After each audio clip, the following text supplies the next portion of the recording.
Steering bedding, link rod, end ball joint, hand brake assembly, hand brake lever ಮೇಲ್ಗಡೆದು, bush ಮತ್ತು wiper blade ಮತ್ತು motor, ಅದ್ರ brush, brake liner, brake adjustable, belt tensioner, ಇನ್ನೊಂದು ಸ್ವಲ್ಪ ಐಟಮ್ಗಳಿದ್ದಾವೆ, ಅದು ಬರ್ದಿಲ್ಲ. ಅದೆಲ್ಲ ಸೇರಿಸಿ 18,210 ರೂಪಾಯಿ ಅವರು ಎಸ್ಟಿಮೇಟೆಡ್ ಅಮೌಂಟ್ ಹಾಕಿದ್ರು. ಲಾಸ್ಟಲ್ಲಿ ಕೊನೆಗೆಲ್ಲ ರೆಡಿ ಮಾಡಾದ್ಮೇಲೆ 20,000 ಚಿಲ್ಲರೆ ಆಯಿತು. ಸೊ ನನ್ನ ಗಾಡಿನ ಇವತ್ತು ರೆಡಿ ಮಾಡಿಸ್ತಾ ಇದ್ದೀನಿ. ಬನ್ನಿ ಯಾವ ಥರ ರೆಡಿ ಮಾಡಿಸ್ತಾ ಇದ್ದೀನಿ ಅಂತ ನೋಡೋಣ. ನನ್ನ ಗಾಡೀಲಿ ಸ್ಟೇರಿಂಗ್ ತುಂಬಾ ಪ್ರಾಬ್ಲಮ್ ಇತ್ತು. ಒಂದೊಂದು ಟೈರು ಒಂದೊಂದು ಕಡೆ ಎಳಿತಿತ್ತು, ಟೈರುಗಳು ಸರಿ ಇಲ್ಲ, ಟೈರ್ನೂ ಚೇಂಜ್ ಮಾಡಬೇಕು. ಹಾಗೆಯೇ ಗಾಡಿ ಲಿಂಕ್ ರಾಡು ಮತ್ತು ಎಂಡು ಬಾಲ್ ಜೆಂಟೆಲ್ಲ ತುಂಬಾ ಖರಾಬಾಗಿತ್ತು. ಎಲ್ಲ ಫುಲ್ಲು ತುಂಬಾ ಸೌಂಡ್ ಬರ್ತಿತ್ತು. ಹಾಗಾಗಿ ಅದನ್ನು ರೆಡಿ ಮಾಡಿಸೋಣ ಅಂತ ಬಂದಿದ್ದೀನಿ. ಇವತ್ತು ನನ್ನ ಗಾಡಿ ರೆಡಿ ಮಾಡಿಸೋದಕ್ಕೆ ಅವರು ಎಸ್ಟಿಮೇಟೆಡ್ ಅಮೌಂಟ್ ಕೊಟ್ಟಿರೋದು ನೋಡೋರು ನನಗೆ ಒಂಥರ ಭಯ ಆಗ್ತಿದೆ. ಆದ್ರೂ ಗಾಡಿ ರೆಡಿ ಮಾಡಿಸ್ಬೇಕಂತ ಹೇಳ್ಬಿಟ್ಟು ಅದು ಬರೀ ಸ್ಟೇರಿಂಗ್ ಕಾಲಮ್ನ ಬಿಚ್ಚಿ, ಸ್ಟೇರಿಂಗು ತುಂಬಾ ಹಾರ್ಡಾಗಿತ್ತಲ್ವ, ಅದಕ್ಕೋಸ್ಕರ ಕಾಲಮ್ನೆಲ್ಲ ಬಿಚ್ಚಿ ಅದು ಸ್ಟೇರಿಂಗ್ ಅಸೆಂಬ್ಲಿನೇ ಫುಲ್ಲು ಚೇಂಜ್ ಮಾಡ್ತಿದ್ದಾರೆ. ಅದಕ್ಕೆ 20,000 ರೂಪಾಯಿ ಅವರು ಎಸ್ಟಿಮೇಟೆಡ್ ಅಮೌಂಟ್ ಕೊಟ್ಟಿದ್ದಾರೆ. ಅದನ್ನು ರೆಡಿ ಮಾಡಿಸ್ತಾ ಇದ್ದೀನಿ. ಅದ್ರ ಜೊತೆಗೇ ವೈಪರು ಸರಿಯಾಗಿ ವೈಪರ್ ಆಗ್ತಿರಲಿಲ್ಲ, ಅದು ಮೋಟ್ರೆಲ್ಲ ಹೋಗಿದೆ ಅಂತ ಹೇಳಿದ್ರು. ಅದನ್ನೆಲ್ಲ ಚೇಂಜ್ ಮಾಡಿಸ್ತಾ ಇದ್ದೀನಿ. ಬ್ರೇಕು, ಹ್ಯಾಂಡ್ ಬ್ರೇಕು ತುಂಬಾ ಪ್ರಾಬ್ಲಮ್ ಇತ್ತು, ಅದು ಫುಲ್ ಕಟ್ಟಾಗಿಬಿಟ್ಟಿತ್ತು. ಅದನ್ನು ರೆಡಿ ಮಾಡಿಸ್ತಾ ಇದ್ದೀನಿ ನಾನು ಇವತ್ತು. ಬೆಲ್ಟು ಮತ್ತು ಬೆಲ್ಟ್ ಟೆನ್ಷನರು ಎರಡೂ ಹೋಗಿತ್ತು, ಅದನ್ನು ಸಹ ರೆಡಿ ಮಾಡಿಸಿದ್ದೀನಿ.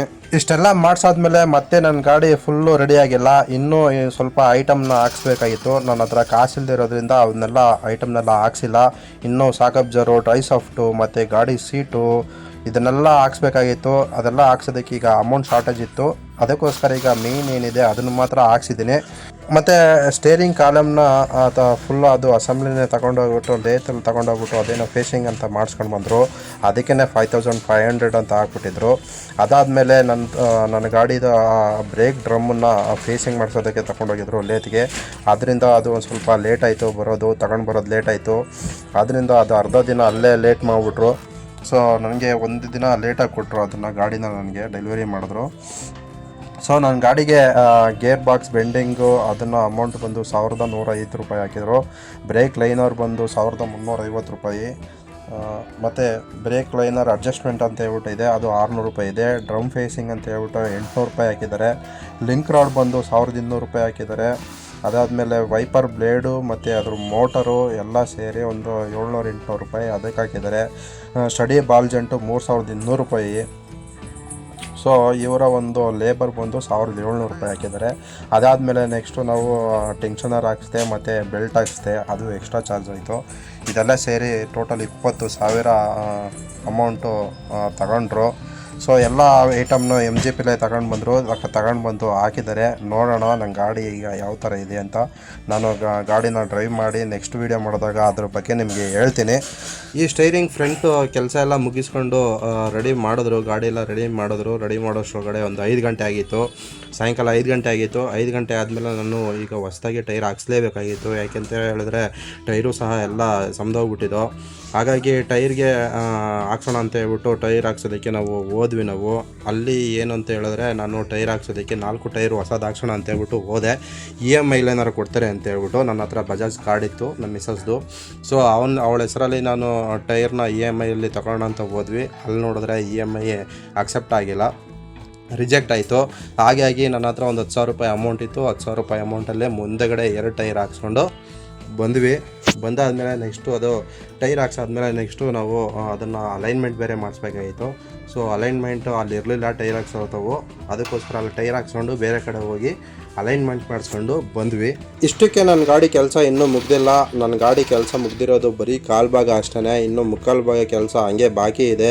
ಯಾಕೆ ಅಂತ ಹೇಳಿದ್ರೆ ನನ್ನ ಗಾಡಿ ಮುಂದೆಗಡೆ ಸಾಕಬ್ಜರು, ಹಿಂದೆಗಡೆ ಸಾಕಬ್ಜರು ಮತ್ತು ಡ್ರೈ ಸಾಫ್ಟು ಇದನ್ನೆಲ್ಲ ಮತ್ತೆ ಹಾಕ್ಸ್ಬೇಕು, ನಾನು ಹೊಸ್ದಾಗಿ ಹಾಕ್ಸ್ಬೇಕು, ಇವೆಲ್ಲ ಹೋಗಿದ್ದಾವೆ ಅಂತ ಹೇಳಿದರು. ಹಾಗಾಗಿ ನಾನು ಮುಂದೆ ಹಾಕ್ಸ್ಬೇಕು. ಇವಾಗ ಸದ್ಯಕ್ಕೆ ಕಾಸಿಲ್ಲ, ಆದ್ದರಿಂದ ನಾನು ಹಾಕ್ಸ್ತಿಲ್ಲ. ಮತ್ತು ಸೀಟ್ ಕವರ್ನು ಸಹ ಹಾಕ್ಸ್ಬೇಕು. ಸೀಟ್ ಕವರು ತುಂಬ ಹೋಗಿದೆ. ಹಿಂದೆಗಡೆ ಟೈರ್ಗಳೆಲ್ಲ ಹಾಕ್ಸ್ಬೇಕು. ಇದೆಲ್ಲ ಇನ್ನೂ ಬಾಕಿ ಇದೆ ಕೆಲಸಗಳು. ಇವನ್ನೆಲ್ಲ ಹಾಕ್ಸೋದಕ್ಕೆ ಇವಾಗ ಆಗೋದಿಲ್ಲ. ಸದ್ಯಕ್ಕೆ ಇಷ್ಟು ಹಾಕ್ಸಿದ್ದೀನಿ. ಸೊ ಮುಂದೊಂದು ದಿನ ಹಾಕ್ಸೋಣ ಅಂತ ಅಂದ್ಕೊಂಡಿದ್ದೀನಿ. ನೋಡೋಣ. ಅಷ್ಟರೊಳಗಡೆ ನನಗೆ ಇದು FC ಬೇರೆ ಬರುತ್ತೆ. FC ಇನ್ಶೂರೆನ್ಸು ಇವೆಲ್ಲ ನಾನು ಕಟ್ಟಬೇಕಾಗುತ್ತೆ ಅಮೌಂಟು. ಮತ್ತು ಇನ್ನೊಂದು ಯಾವುದೋ ಇದು GPS ಟ್ರ್ಯಾಕ್ ಬೇರೆ ಬರ್ತಿದೆ ಅಂತ ಹೇಳ್ತಿದ್ದಾರೆ. ಅದಕ್ಕೆ ಬೇರೆ ಎಕ್ಸ್ಟ್ರಾ ಅಮೌಂಟು ಒಂದು 10,000 ರೂಪಾಯಿ. ಇವೆಲ್ಲ ಸೇರಿಸರೆ ಇನ್ನೂ 1 ಲಕ್ಷ ಹತ್ತತ್ರ ನನಗೆ ಖರ್ಚಿದೆ, ಗಾಡಿ ಖರ್ಚು. ಇವನ್ನೆಲ್ಲ ಸದ್ಯಕ್ಕೆ ಮಾಡ್ಸೋಕ್ಕಾಗಲ್ಲ. ಈ ಗಾಡಿ ದುಡಿದ್ಬಿಟ್ಟು ಆಮೇಲೆ ಇವನ್ನೆಲ್ಲ ಮಾಡಿಸ್ಬೇಕು. ಸೊ ಮಾಡಿಸ್ತೀನಿ, ಬಿಡಲ್ಲ. ನೋಡೋಣ ಮುಂದೆ ಏನಾಗುತ್ತೆ ಅಂತ ಹೇಳ್ಬಿಟ್ಟು. ಸೊ ಇಷ್ಟಾಗಿತ್ತು ಇವತ್ತಿನ ಈ ವಿಡಿಯೋ. ಇದಕ್ಕೆಲ್ಲ ಸುಮಾರು ಇವಾಗ ರೆಡಿ ಮಾಡಿಸಿರೋದಕ್ಕೆ ಟೈರ್ ಹಾಕ್ಸಿ ಮತ್ತು ನಾನು ಗಾಡಿಯೆಲ್ಲ ರೆಡಿ ಮಾಡಿಸೋದಕ್ಕೆ 30,000 ರೂಪಾಯಿ ಎಗ್ರೋಗಿದೆ. ಸೊ ಈ 30,000 ರೂಪಾಯಿನ ದುಡ್ದು ಈಗ ನಾನು ಅದನ್ನು ಮೇಂಟೈನ್ ಮಾಡಬೇಕು. ಸೊ ನೋಡೋಣ, ಮಾಡೋಣ. ಇದಾಗಿತ್ತು ಇವತ್ತಿನ ಈ ವಿಡಿಯೋ ನಿಮಗೇನಾದರೂ ಇಷ್ಟ ಆಗಿದರೆ ಶೇರು, ಲೈಕು, ಕಮೆಂಟ್ ಮಾಡಿ. ಮತ್ತು ಯಾರೆಲ್ಲ ಸಬ್ಸ್ಕ್ರೈಬ್ ಮಾಡದೆ ನೋಡ್ತಿದ್ದೀರಾ ದಯವಿಟ್ಟು ಸಬ್ಸ್ಕ್ರೈಬ್ ಮಾಡ್ಕೊಳ್ಳಿ ಅಂತ ಕೇಳ್ಕೊತಾ ಈ ವಿಡಿಯೋನ ಇಲ್ಲಿಗೆ ಮುಗಿಸ್ತಾ ಇದ್ದೀನಿ. ಜೈ ಹಿಂದ್, ಜೈ ಕರ್ನಾಟಕ ಮಾತೆ.